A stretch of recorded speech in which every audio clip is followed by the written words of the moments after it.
আসসালামু আলাইকুম বন্ধুরা, ববি রান্নাঘরে আপনাদের সবাইকে আমার স্বাগত জানাই। আজ আমি শুরু করছি একটি নতুন রেসিপি, পাকান পিঠা।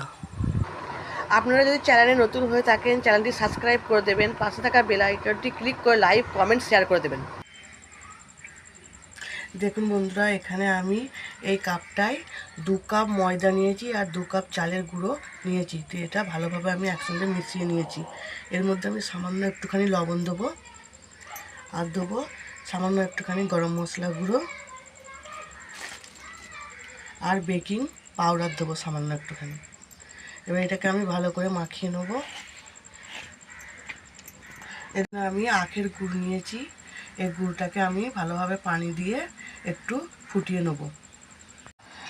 দেখুন বন্ধুরা, গুড়টাকে আমি পানি দিয়ে ভালো করে ফুটিয়ে নিয়েছি। ফুটিয়ে নিয়ে এবার অল্প অল্প গরম আছে, এবার আমি এর মধ্যে মিশিয়ে দেবো সামান্য অল্প অল্প করে।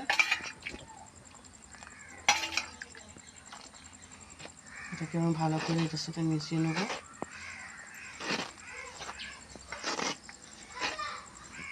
বন্ধুরা, এটা আমার গুড়টা মাখানোর পর আমি সামান্য একটু পানি দিয়েছি, দিয়ে ঠিক এরকম ঘন একটা ব্যাটার তৈরি হবে।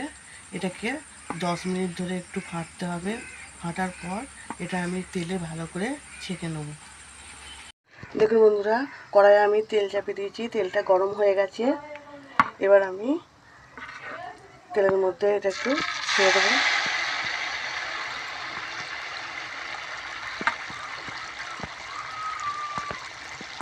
এরপর আমি এটা খানিকক্ষণ পর উল্টোবো। দেখুন বন্ধুরা, কত সুন্দর ফুলে গেছে। এবার আমি এটা উল্টে দেবো।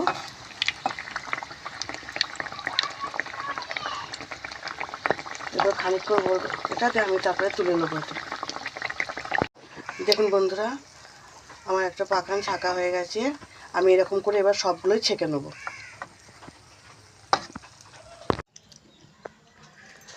দেখুন বন্ধুরা, পাকান পিঠেগুলো হয়ে গেছে রেডি আমার। কত সুন্দর হয়েছে। আপনার বাড়িতে একবার হলেও ট্রাই করবেন। দেখা হচ্ছে নেক্সট ভিডিওয়।